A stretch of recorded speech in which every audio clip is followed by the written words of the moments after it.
Welcome to the pod presented by Invesco QQQ, the official ETF of the NCAA. Thank you to Invesco for their sponsorship. Thank you for all of you listening. This will be the last edition of the College Football Enquirer for the 2024 calendar year.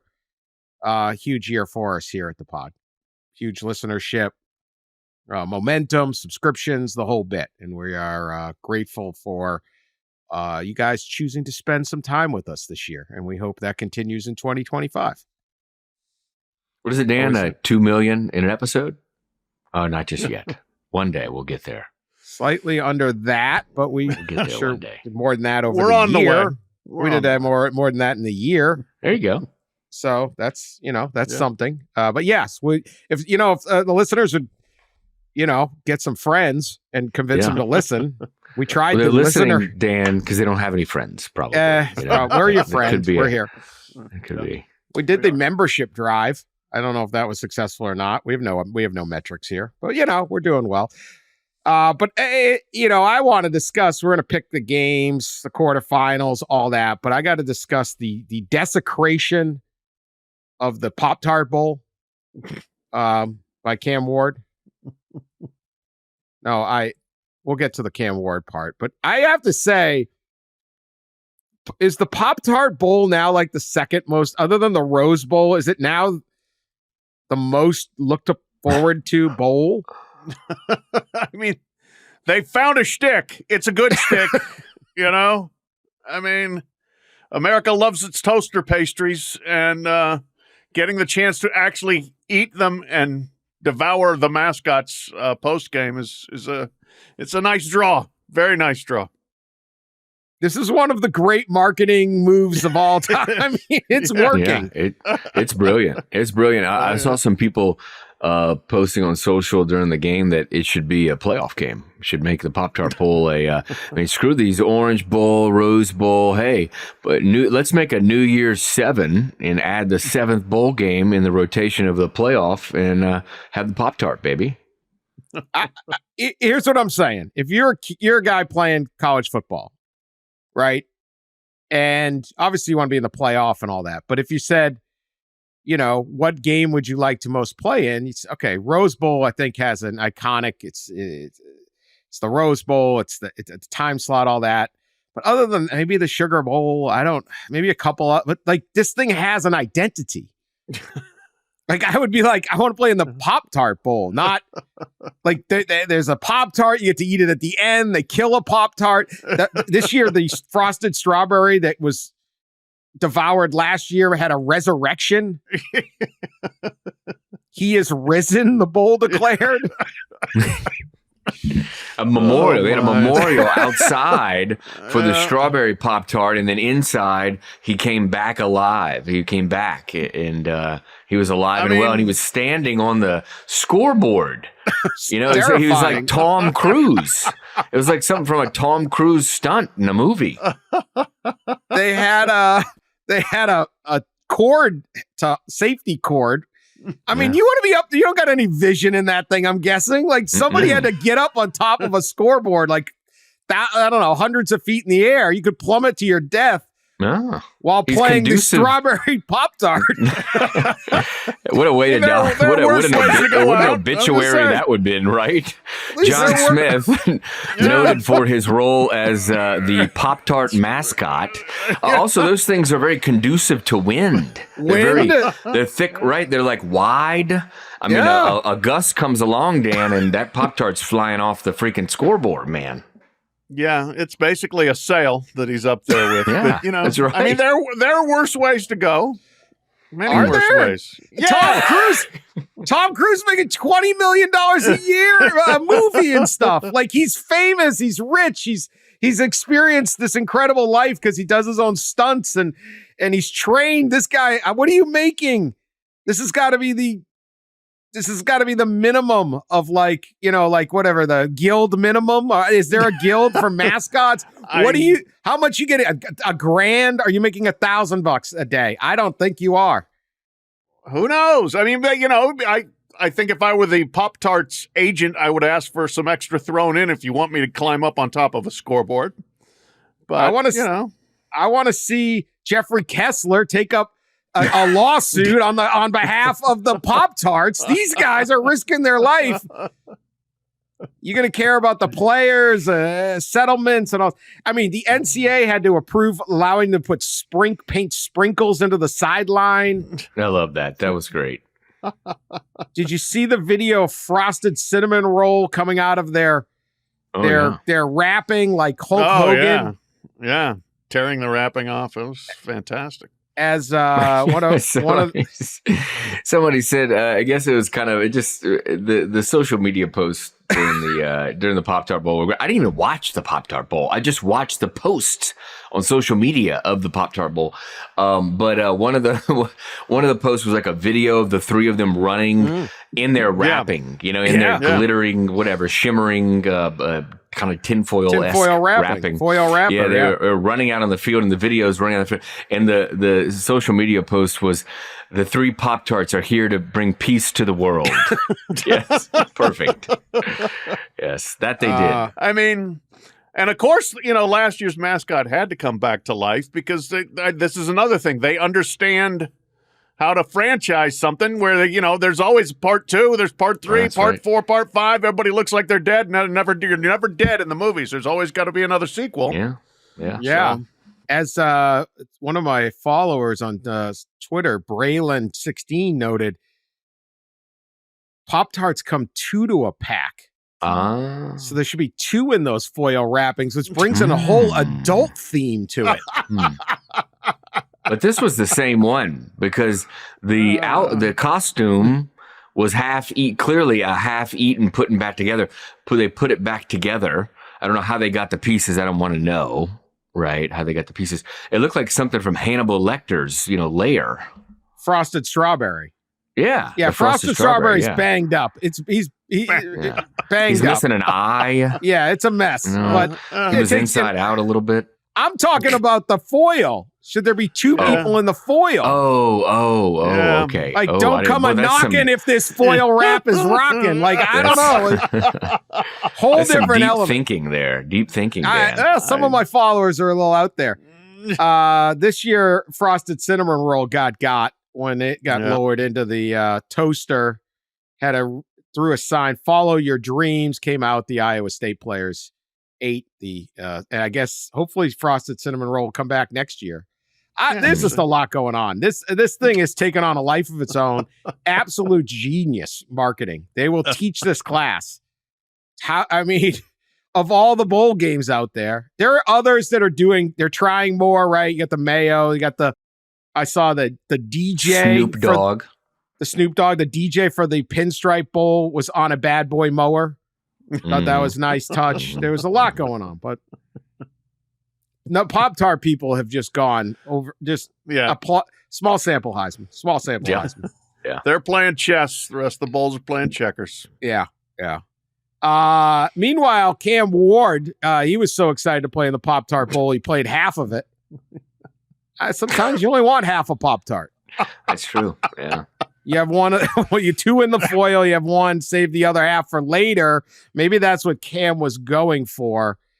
He comes out in the first half of this game, goes 12 and 19, throws 3 touchdowns, breaking the all-time passing touchdown NCAA mark of Case Keenum. They had entered tied at 155.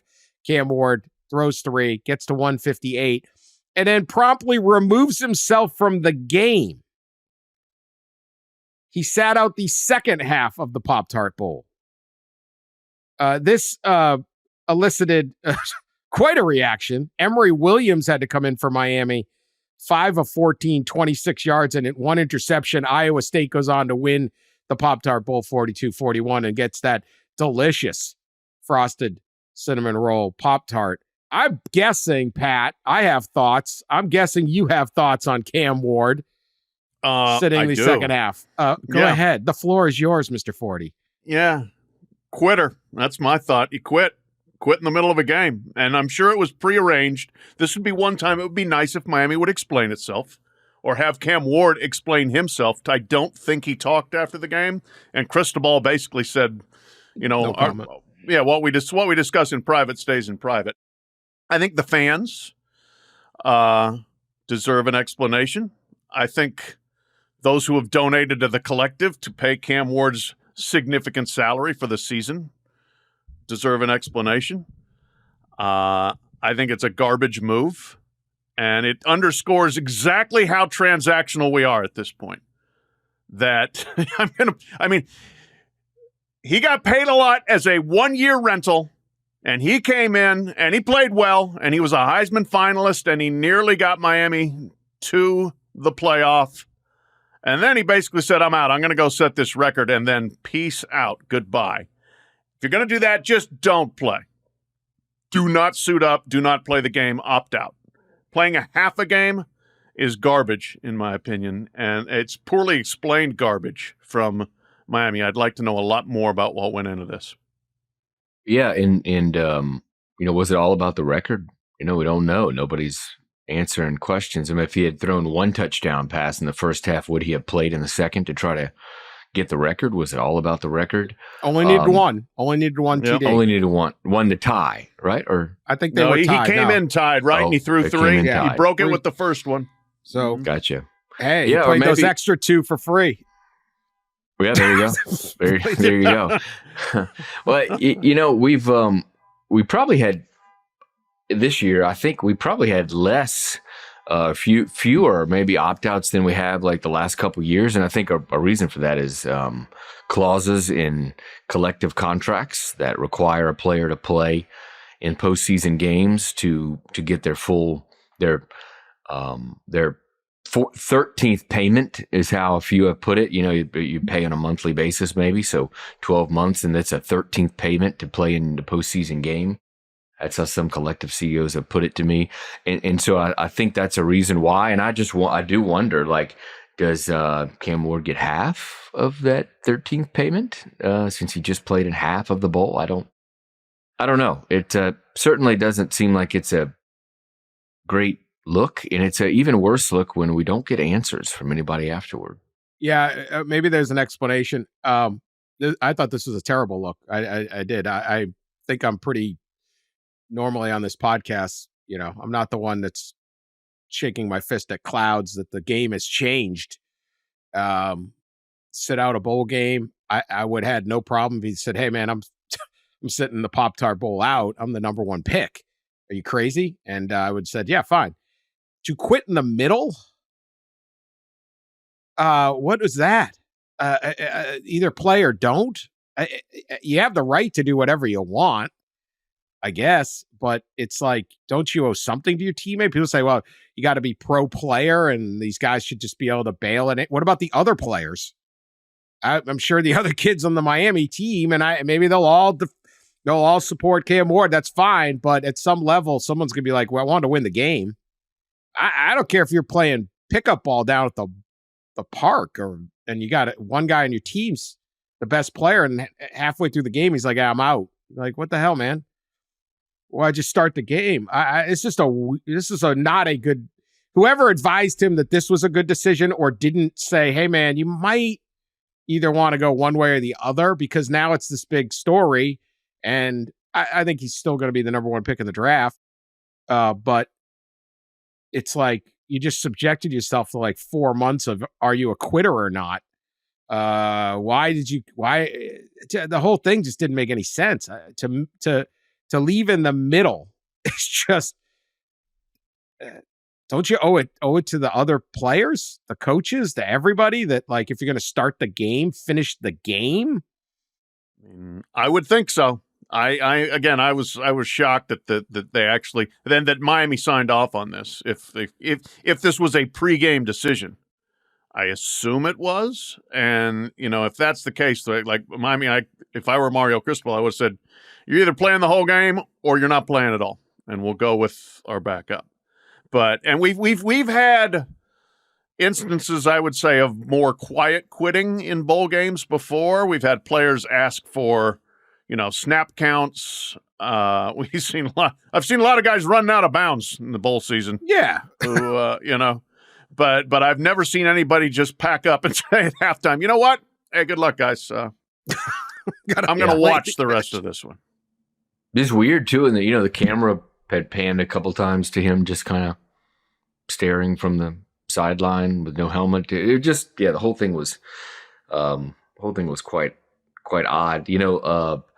I think there were several scouts in attendance, but not just scouts. I was told by someone there that the Giants front office people and ownership were there. So you do wonder. I mean, they got a firsthand look at Cam Ward for one half, but yeah, you do wonder if he just opened himself up for several months. I mean, he already, right? We know how scrutinized these players are during the pre-draft process from January through April, and now he just turned up the temperature on it. So hope it was worth it.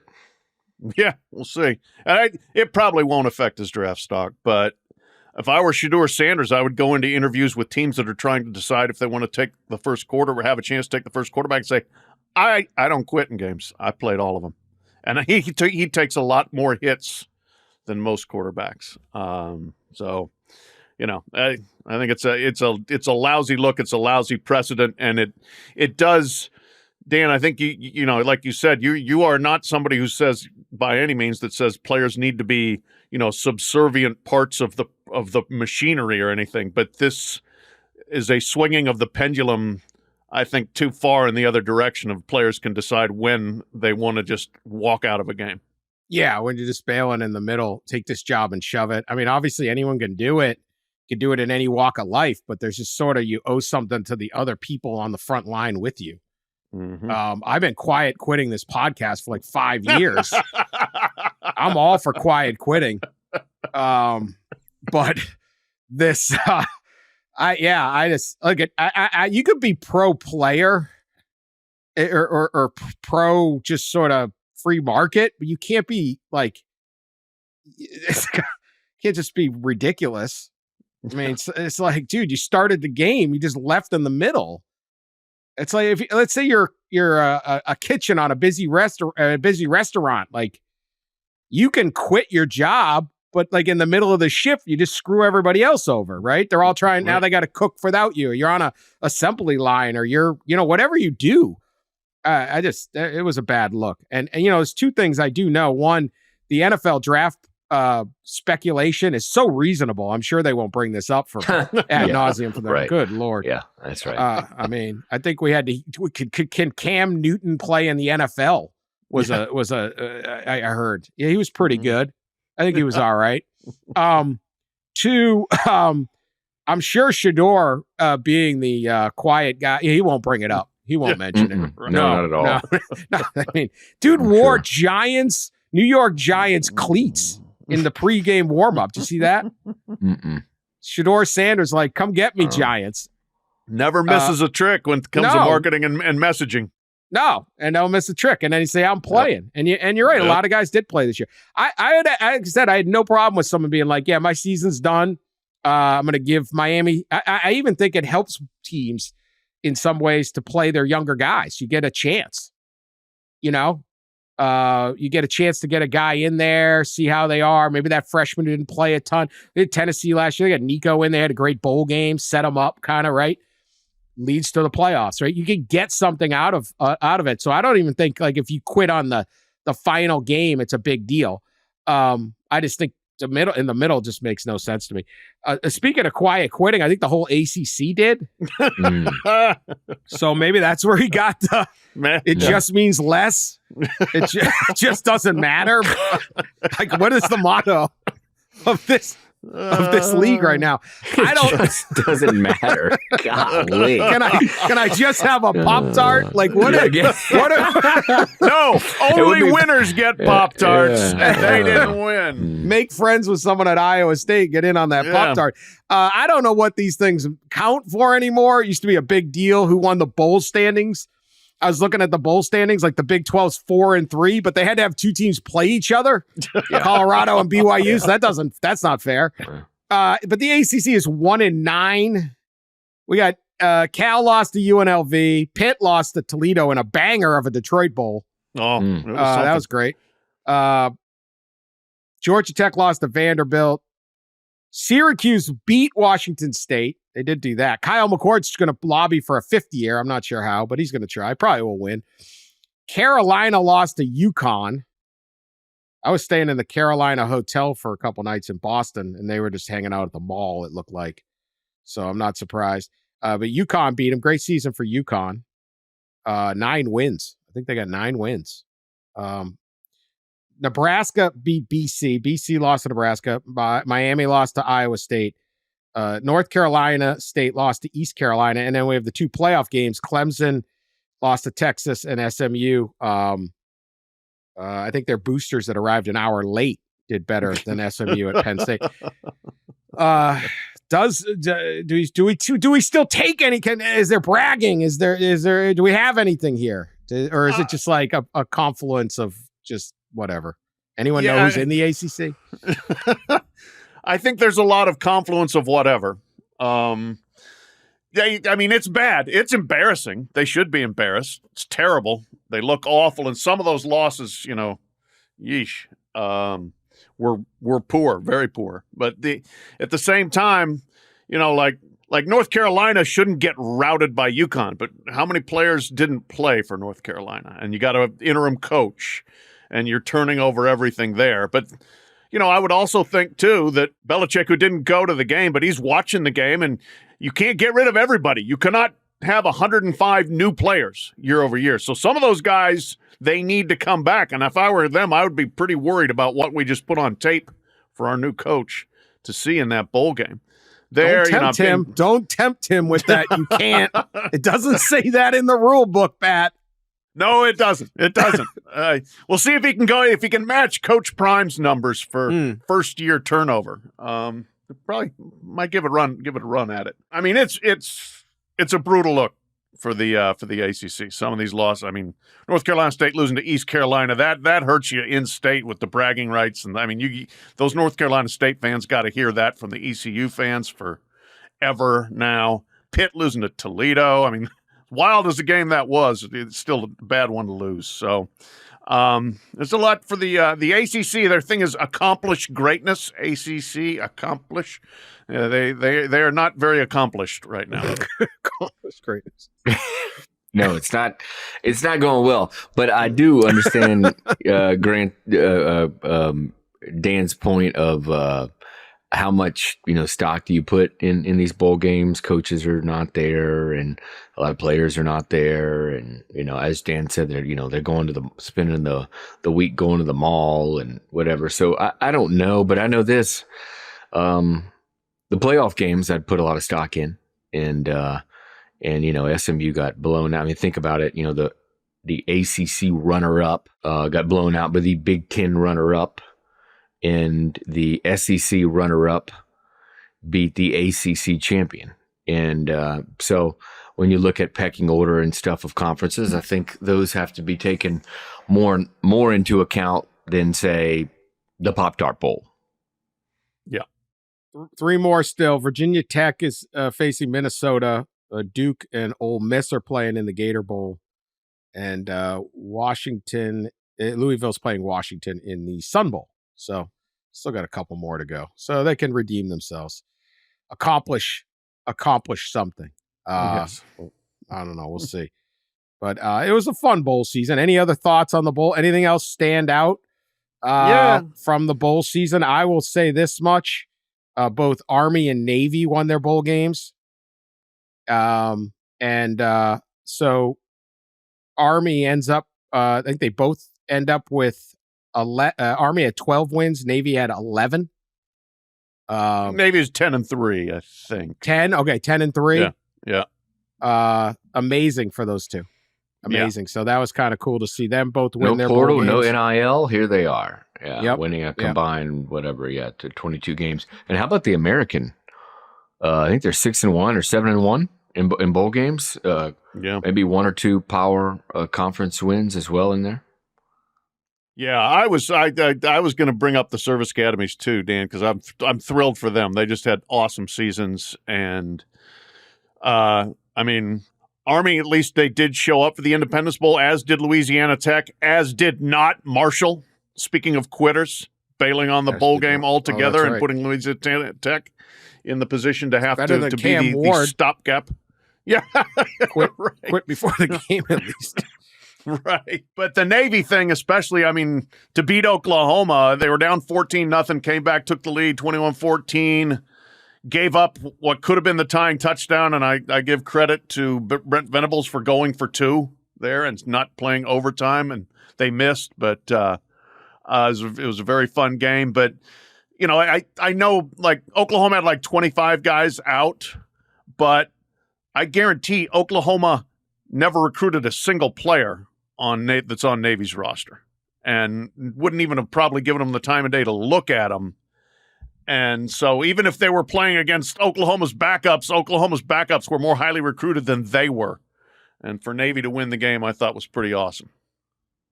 Yeah, what's sad is, Pat mentioned the Marshall situation, and we talked about it at the time a couple weeks ago, and they backed out. But, it's really unfortunate is we didn't get to see Army play maybe, one of the power conference teams and get them another challenge on their resume along with Notre Dame. Obviously didn't go good when they faced the Irish, but I think everybody kind of wanted to see them play a kind of a power league team, and it's too bad that didn't happen. Yeah, there was some, bowl season's been fun. I don't care what we celebrated always here, but like some of these games are just a blast. Toledo Pitt was tremendous. Just overtime after overtime. What is happening? And USC A&M. USC A&M. That was a incredible comeback from the Fighting Lincoln Rileys, who I guess should play SEC teams more in Las Vegas. Seems to. It's unfortunate for them that what happened in Vegas stayed in Vegas. Yeah, because they opened and closed the season with great wins there over LSU and A&M, and in between, garbage. Not so much. Toledo ended with 2 power conference wins this season, which is more than Florida State, Kentucky, Mississippi State, Oklahoma State, and Purdue did. That's a great stat. Yeah. Great stat. Coach Jason one in Starkville. Bludgeoned the Bulldogs in Starkville earlier this season. Yeah. Jason Candle said those are national programs, but I think we are too. So, but yeah, 2 power. I mean, that's pretty good. Yeah, they beat Mississippi State and Pitt. So anyway, fun bowl season. We'll be back right after this for some money moves. It's time for some money moves presented by Invesco QQQ, the official ETF of the NCAA. Ross, I saw you tweeted out the get-in price from Ticketmaster of the 4 quarterfinal games, which are also at bowl sites. Again, get-in prices if you are on the Connor Stallions season ticket plan and you just get 1 seat. You're just one rando. You're just a guy walking around Atlanta saying, I know no one. I can't convince anyone to do this. I'm just dropping $49 and I'm walking in that Texas ASU game. Give me the worst seat in the house. You are also officially on an FBI watch list if you were part of the... I'd like the worst seat in the house all by myself. You're like G-Fed, who, does the tours of the stadiums. He goes to game. Maybe it's G-Fed. He tries to stay the longest, tries to be the last guy kicked out of a stadium every game he goes to. Great account to follow. Anyway, here are the prices. Rose Bowl, which is Ohio State versus Oregon. $228 if you just want to go to the Rose Bowl by yourself. Fiesta Bowl, which is Boise State, Penn State, is $172.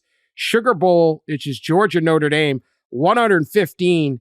Look, I'm not telling people how to spend $115, but that's not a bad deal. That's not bad.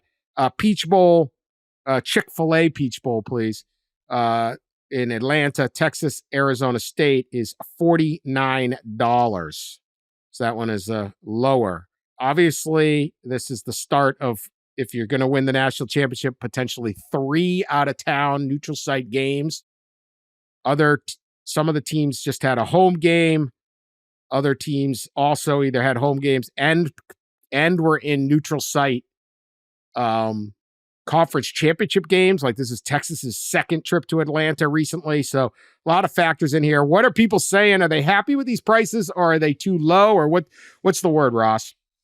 Well, yeah, I think there is some happiness to these prices, but there's probably also a touch of concern from administrators over this, and I think this coupled with the conference championship games, which were similar.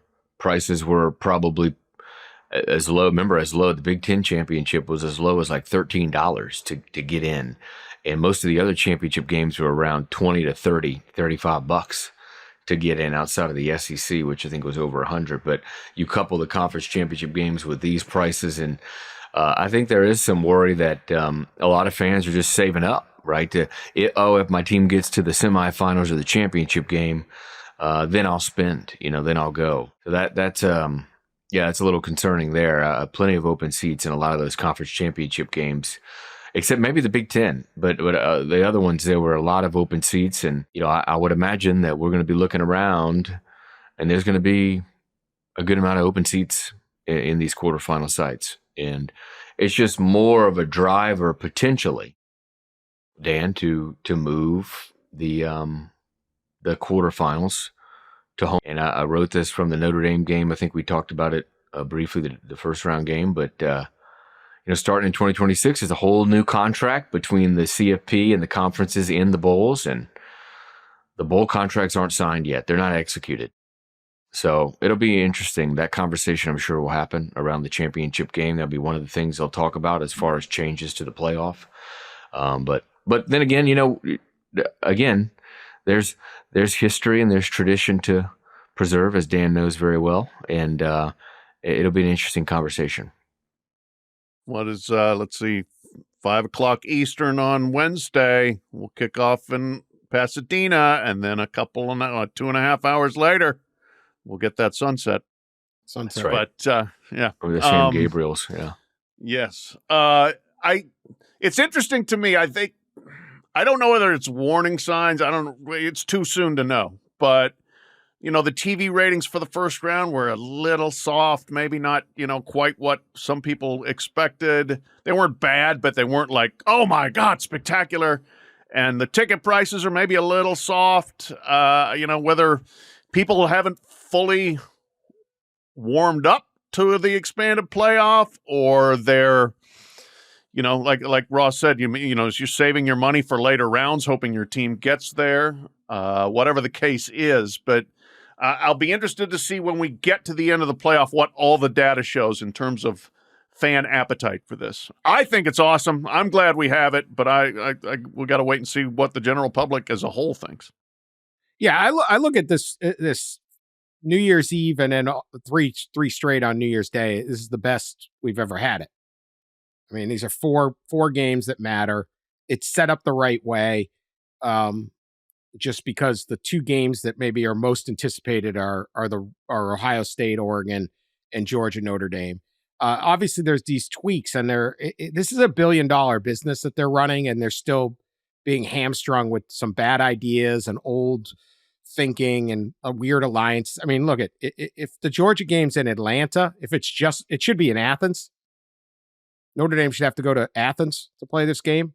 That should be the reward of Georgia being the number 2 seed. But if it was just in Atlanta, if you put that game in Atlanta and you put Boise State, Penn State in New Orleans, and then you let Arizona State play in the Fiesta Bowl in Glendale, at least 2 of these games are going for way, way, way, way, way more.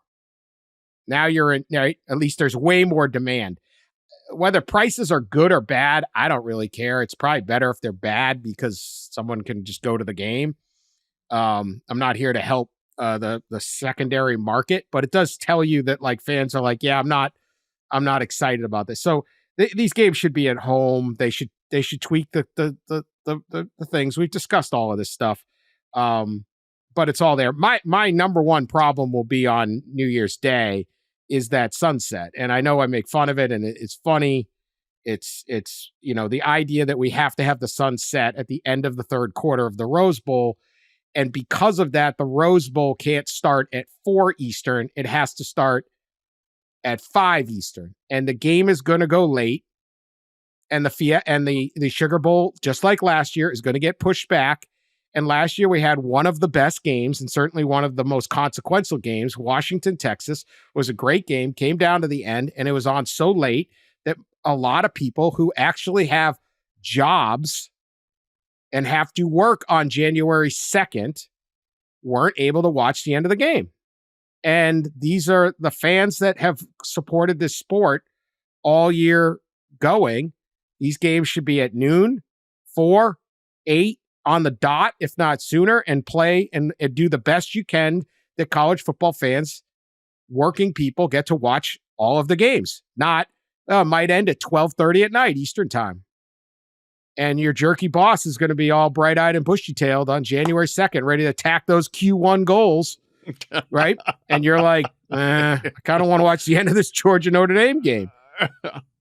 Or, whatever. And it's the same way when they used to play playoff games in the middle of December 31st. They kick off at 1 p.m. and be like, everyone's got the day off. No, they don't. Not everybody. I know you can never get everybody off. There's first responders, there's hospitals, there's all sorts of people that are working on January 1st. But for the most part, this is anti just fan. And I'm on the side of that. So that sunset could happen at the end of the game. It was magical the one year they moved the game to Arlington and it's set over the Walmart in Arlington. That was beautiful. Yes. That evoked some strong emotions for sure. Yeah. I mean, we couldn't even, we had to keep the game time when we were played indoors in Arlington because of COVID. So the sun would set. And there's a Walmart right there. Yeah. I mean, that's how Beautiful. married they are to this time. The time should be moved up. Mm-hmm. So there's all these clunky things that they're just not serious about yet. Right. And at some point you got to get serious. And you can make a better product. So that would be my only thing with this. Well, think about if they were at home sites. We'd have Notre Dame at Georgia, a game in Athens. You'd have Boise hosting a game on the blue turf on New Year's Eve. Are you kidding me? On New Year's Eve, yeah, pretty exciting stuff. You'd have Phoenix. You'd have in Tempe. You'd have Arizona State, hosting Texas in a game in Tempe. And trust me, the weather would be nice for that one. Yeah. And then you'd have at nice chilly temperatures up there in Eugene, Oregon, for a rematch with Ohio State in Eugene. So think about that. So, wouldn't have been bad. Mm. All right, that is our money moves presented by Invesco QQQ, the official ETF of the NCAA.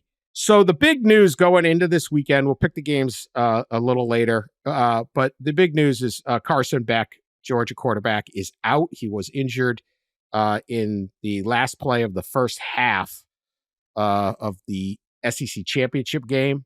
I did come in and do a final play, did the handoff on the final play, but Gunner Stockton is now the starting quarterback for the Georgia Bulldogs. Carson Beck is out, and he is actually declared for the NFL draft. I assume he'll be at the game. But we now get the Gunner Stockton, and this could be a huge deal one way or the other. Some are saying, hey, Gunner Stockton, he's better than Carson Beck. Well, Kirby Smart didn't think that throughout the season, or he would have played him that way, but we will see. We've certainly seen plenty of backups come in and do a great job. Is he an advantage for Georgia, or is he an advantage for Notre Dame? They've got an experienced quarterback. Georgia doesn't. This is going to be a fascinating game. But before we even get to the play, I am here for every Gunner Stockton feature that's popped out. I had no idea this much about how much I would love Gunner Stockton, Georgia quarterback. First off, he's named after his paternal great-grandfather, V.D. Stockton, who was shot down twice in World War II and served as an aerial gunner aboard B-17s. That's the nickname Gunner came from. Gotta like that. Thank you for your service. That's tremendous. Everything else about this, I'm reading from Mark Schlabach's story on ESPN.com was great. He went up to Tiger, Georgia, which is this tiny little town on the North Carolina-Georgia border. He noted that Georgia's former starting quarterback, Carson Beck, rolled through campus in a sleek Lamborghini, reportedly valued at more than $300,000. The head-turning sports car was part of an NIL deal with a high-end automotive group. In stark contrast, the Bulldogs' new starting QB, Gunner Stockton, cruises through town in a 1984 Ford F-150. 4-speed transmission, odometer that clicked past 300,000 miles long ago. It is a two-tone truck that lacks modern conveniences such as air conditioning, power locks, and power windows. The old doesn't even have window. air conditioning? No AC, baby. Wow, in Georgia. Yeah, this guy is cruising campus in an 84 Ford F-150. His uncle describes him as a plain rapper guy. His hobbies when not playing football include hunting deer.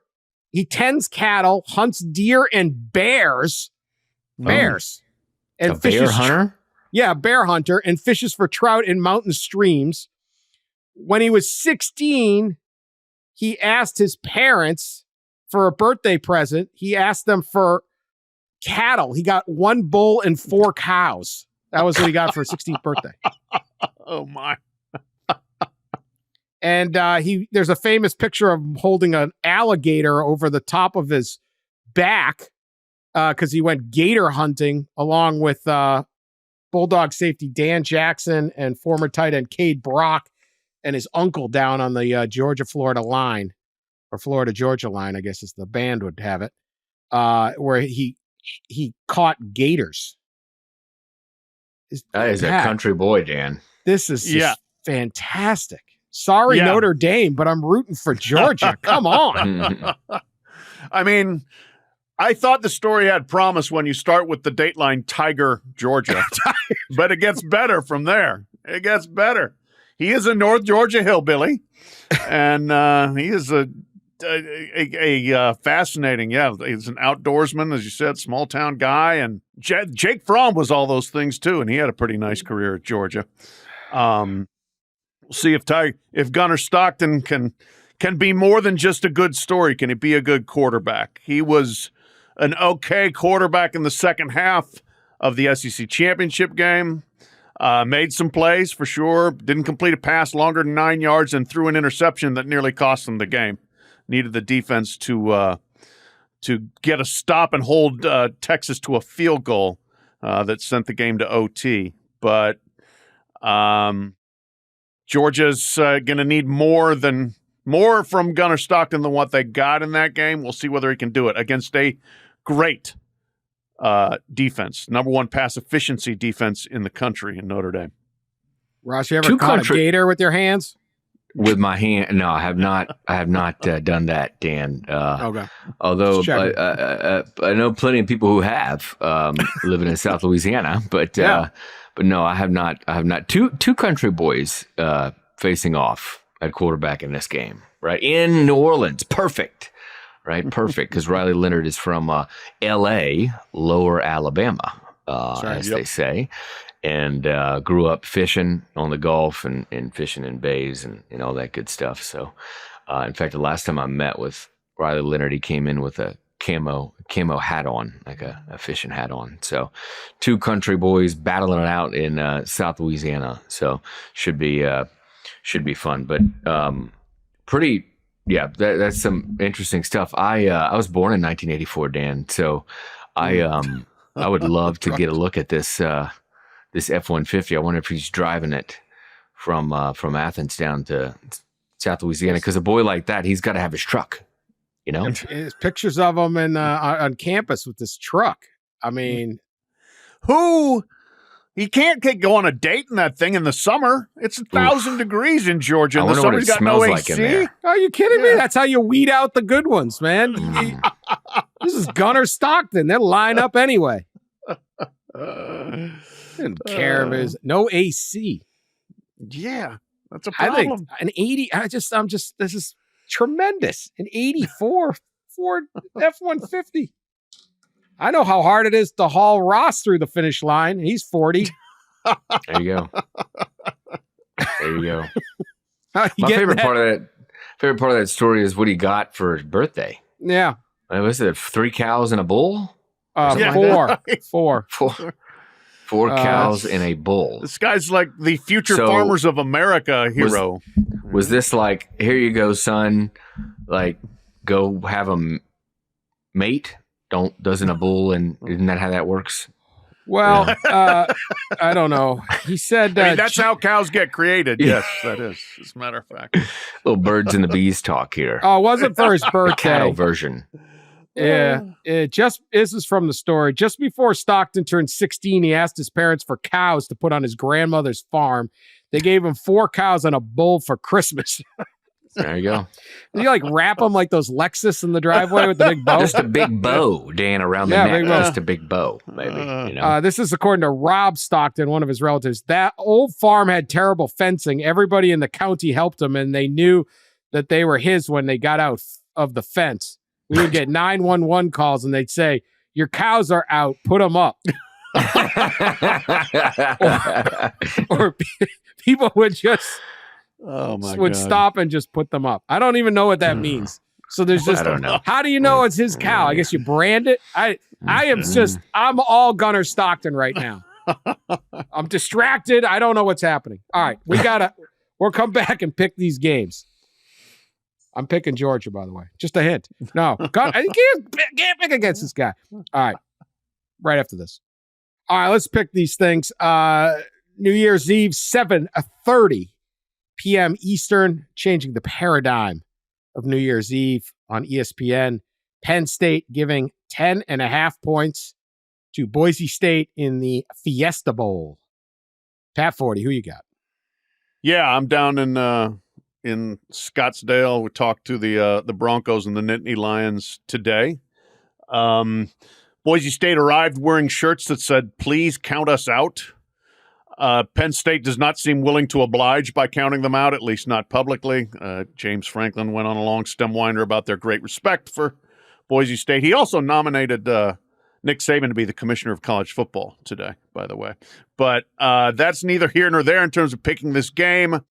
I'm going to take Penn State. I like what I've seen out of them. I think their defense is outstanding. It's a bigger number than I would really like, but I just think that they are on a pretty darn good roll right now. And so I am going to take them. I think they might be able to cause some real problems for the Boise State offensive line with the pass rush.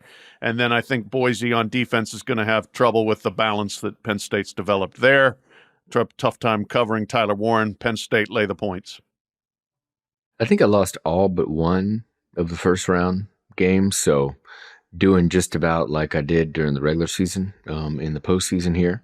But, it's too big. To me, it's too big of a number. I do think Penn State's going to win the game, but give me Boise to cover the 10.5 to do enough to stay within that. They control the ball with Ashton Genty. And I think Penn State can slow him down, but I think they hog the ball enough to not let this get too out of hand. I'm with Pat on this one. I feel like Ashton Genty's going to have a huge game. They're not going to be able to stop him. They're not going to be able to slow him down no matter what they try to do. But Maddox Madsen's not exactly going to be able to escape Abdul Carter. He's not Kevin Jennings. He's not the same level of elusive. And Kevin Jennings had a ton of issues trying to get rid of the football. So that alone is going to cause a ton of problems on third down. So I think Penn State can cover this too. Yeah, I love Boise, love the story, but I'm going to go with Penn State. I think that defensive line just overwhelmed SMU. That's going to be the challenge for Boise State. If they can keep Abdul Carter and others out of that backfield, they got a chance. But Penn State's got a lot of time to prepare and a lot of talent to prepare for it. I'll take Penn State giving all those points. So you are lone Bronco, Ross. Mm-hmm. Chick-fil-A Peach Bowl, January 1st at 1. Texas giving 12.5 against Arizona State. Game is on ESPN. All the games are on ESPN. Ross? Yeah, I don't think that Arizona State can slow down Texas just offensively. Maybe they can score some points with Sam Levitt and Cam Scatterbo. But I do think that Texas will cover this. Did you say 12.5, Dan? Yeah, 12. 12.5. Yeah, 12.5. I mean, it's a big number, but I think Texas covers this. I think it does enough with Quinn Ewers offensively to put up 40, 50 points and cover it and head to the semis. I'm gonna take ASU to cover. 12.5 is a little too much. I mean, it was a hard call for me to lay 10.5. 12.5 ups the ante a little bit more in what I think is a similar game. ASU's rushing defense, I think, has gotten better later in the season and will need to be. And I think you put it on Quinn Ewers here a little bit, and I'm not sure he's ready to just completely light up Arizona State. So I think that this is a relatively close game where the Sun Devils cover. I'm going Texas. Texas's best games have been when Quinn Ewers has been composed, and a lot of things, all the pressure isn't on his shoulders to seemingly do everything. SEC championship game, the first time they played against Georgia, those were the examples of bad performances by him. This year, Arizona State's one of the worst teams at getting after opposing quarterbacks. They just don't have the pass rush to do so. That is going to lead to a lot of big plays in the passing game, so I'm going to take Texas there. I'm going to take Arizona State. I'm with Pat on the 12.5. I was at that Texas-Clemson game. Texas is the second time I saw Texas this year. They're an excellent team. I think they can win the national championship. They just aren't explosive offensively through the air. They were able to hold off and cover against Clemson because they had a number of huge runs. Jaden Blue, particularly a 77-yarder at the end of when you're counting on massive long runs as kind of your big play offense. I think that's a little nerve-wracking. And I think Arizona State will be able to stop that. So I think they keep it closer than 12.5, and they have a shot at this thing. But I'm going to take Texas to win, but I'm going to take Arizona State to cover. Rose Bowl, Granddaddy. Ohio State giving 2.5 against Oregon. Game is at 5 on ESPN. Should be at 4. 5. Sunset for the win. Pat. Supposed to be sunny, too, so we're going to get to see that sunset. Can't wait. Nice. We might as well get the sunset if we're going to screw the whole schedule up. That's right. That's right, baby. Don't get him started, Pat. I know. Why do I do this? Great game. Can't wait. It's going to be awesome. Going to be at that one, too. I'm going to go from Arizona to LA and catch them both out here in the West. Humble brag. I picked Oregon to win the tournament at the start of the tournament. I'm sticking with it. But boy, I was impressed by what Ohio State showed against Tennessee. I think Oregon will certainly be more composed than Tennessee was at the start of the game. It took till the fourth series before Tennessee completed a pass. That will not be the case with Oregon. So I think they'll be able to establish themselves early. And I wouldn't be surprised if this is a back and forther like it was in Eugene. But I'm rolling with the Ducks here. I'll take the points. Thank you. Well, I picked Ohio State to win it all again over Georgia, so that's still alive. So I'm gonna take the Buckeyes, even though they lost earlier to Oregon and Eugene. Pat and I were at that game. It was incredible atmosphere, awesome game. Came down to the last play, obviously on a field goal. I think Ohio State gets them back here, and this is like the worst road for a number one seed, the only undefeated team in college football ever for Oregon. It's really unfortunate the way the matchups fell and the way the format is, as we've discussed at length. But so I think the Buckeyes win it. I think they do enough offensively. I do think it's a tight one, a close one. But give me the Buckeyes and all their star power to cover the 2.5 and win and head to the semis in Dallas.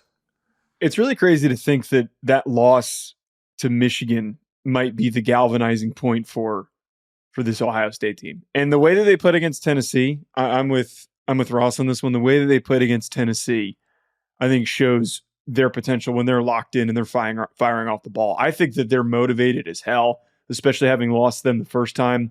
If they're able to correct some of those slight coverage issues that they had, not slight, but the coverage issues that they had, and play better pass defense in some situations, they're not going to be able to completely slow down Gabriel and Tez Johnson and Evan Stewart. If they can play a little bit better, that might be just enough for them to win. So I'm taking Ohio State too. I don't think the loss galvanized. I think the fight over the flag did. That's a good point. I'm serious. Galvanized over the flag planting. It was stupid, right? It's like, show that kind of fight in the game. Well, maybe they are like, okay. Also helpful, Michigan ain't in this thing. Yeah. They ain't here. So they're going to play them. I'm taking the Buckeyes. I think it's going to be close. I think it's going to be great. I think the sun's going to look beautiful. I think the San Gabriel's going to look beautiful. I think the uniform's going to look beautiful. I think it's going to be awesome. 2.5. Little scary because I could see this being a one score game, but the last game came down the final play, 1 second. I like Ohio State's defense of late. And I feel like they got a lot better in the game against Nebraska, and they kind of flipped the switch, and they've been very, very a good defense. And that's what's going to ride them throughout. So I'm going to take Ohio State to win this, but it's going to be a fantastic football game. And I couldn't be more excited for it. Finally, Sugar Bowl. Notre Dame versus Georgia. Georgia is giving 1.5. Kickoff time, 8:45 p.m. Eastern, allegedly. Yeah, it Brutal. will be. Brutal. Allegedly. Yeah. Yeah. That plenty kicks of off time to before give me a 9, day I'll be drink surprised. and slurp down some raw oysters in New Orleans, Dan. Yes, that is true. You got a day drink and a nap. You're good. This game, it'll be quite late. Ross, go ahead. You can go first. Yeah, I'll be there. I'm heading to New Orleans here soon, and this is tough. 1.5, right, is the spread. Georgia about 1.5. I'm going to go with the Irish, even though I'd love for the Gunner story to continue. I think that Notre Dame is finally, for the first time in 31 years, going to win a major bowl game. And head on to the semifinals. So give me the Irish. I think they'll do enough against a Georgia team with a backup quarterback. The only concern I have plenty of concerns over this because I don't feel good about this pick at all. But one of the big concerns, killing me over here, Ross, is Notre Dame's offensive line against that Georgia front. That's going to be what it comes down to. So I'm banking on the Irish to block enough and give Riley Leonard enough time, and Jeremiah Love create enough holes. Hopefully his knee is back close to 100%. So give me the Irish to do it and break the skid. 10 straight New Year's 6 bowl game losses. Yeah, I'm taking Notre Dame here. I'm sorry to Dan. Condolences to Dan and his man crush Gunner Stockton and his F-150. But this is a tough spot for him to be in, and the Notre Dame defense has said the secondary is elite. I think that's going to be a problem. This may look a lot like the 1980 Sugar Bowl between Georgia and Notre Dame, which was an offensive mess. But I think Notre Dame's going to win this time. That game, Buck Bellew, like a forever hero in the state of Georgia, was the quarterback on that team. He completed 1 pass. He was 1 for 13 throwing. Notre Dame threw 3 interceptions and just flat failed to cover a kickoff that was kicked to them. They just watched it bounce there until Georgia recovered it. That was a bad game, but this game I think it's going to be a defensive mess of a game, but I think Notre Dame's going to win. I'm refusing to pick my own team. There's no analysis here. I'm going with Georgia. I'm not gonna jinx them. I did this with Louisville before. I'm not doing it again. I'm just gonna take Georgia. Hopefully it's not as bad as the game that you just described from 1980, but I hope you guys are right. That's all I'm going to say. I hope that you guys are right so that I can wake up the next day not hating myself.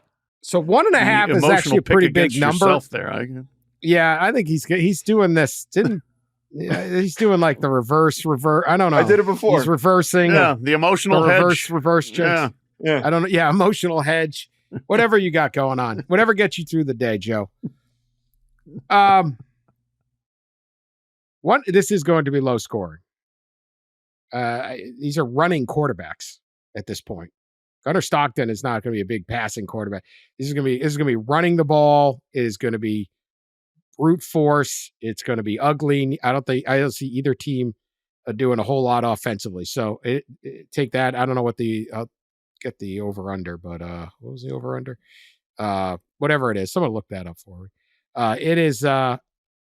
Here's my thing. I can tell you, I'm going to pick Georgia because I'm excited about Gunner Stockton and his Forde F-150 from 1984, and that is true. But I don't know that Notre Dame is going to be able to block Georgia's defensive line. I got to see it. They're going to have to show me you can do it. They had 193 yards rushing against Indiana and their defensive line, which is fairly undersized. 98 of them came in one play. Right. It's not like they were pushing around Indiana. And so, whatever that comes down to, 95 yards in the game. I got to see if they can push around a much better, a deeper, bigger, faster defensive line on Georgia. If they can do it, I'm wrong. Notre Dame's going to win this football game. But right now, I'll take Georgia's defensive line to control that line of scrimmage and get them a 13-10 victory or something, like 1.5. That little hook on the 1 is not insignificant in this game.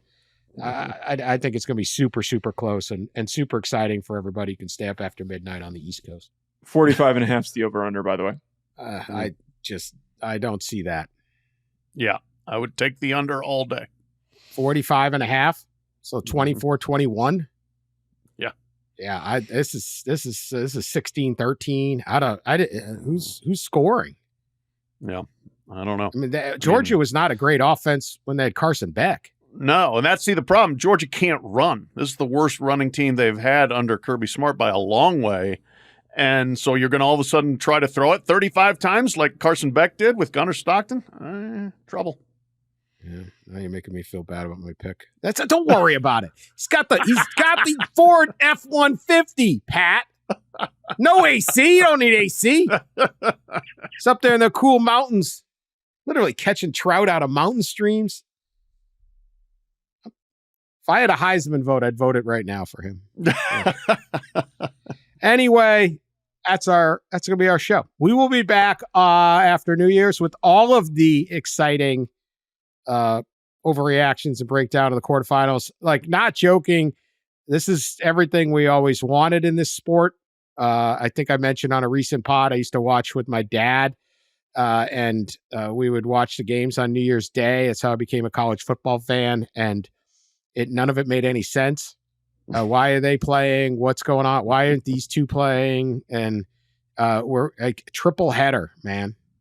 Yeah. We got a triple header plus a New Year's Eve game. I hope greatly that Arizona State and Boise State put on good shows, maybe spring an upset in there to help help the cause of the non-SEC Big Ten just running roughshod over this thing. So that would be great. Hopefully we just get some really good games, but I expect we will, and this should be a lot of fun, huh, Pat? Can you believe it? Like, this is it, man.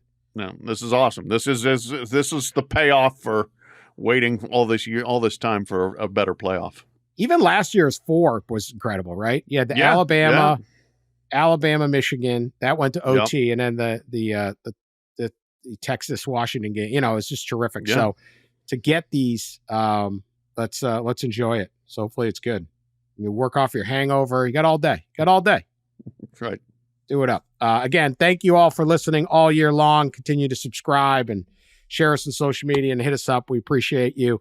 And we hope you all have a terrific new year and a great start to the 2025 year. So thank you for watching and listening. And thanks again to Invesco QQQ, the official ETF of the NCAA.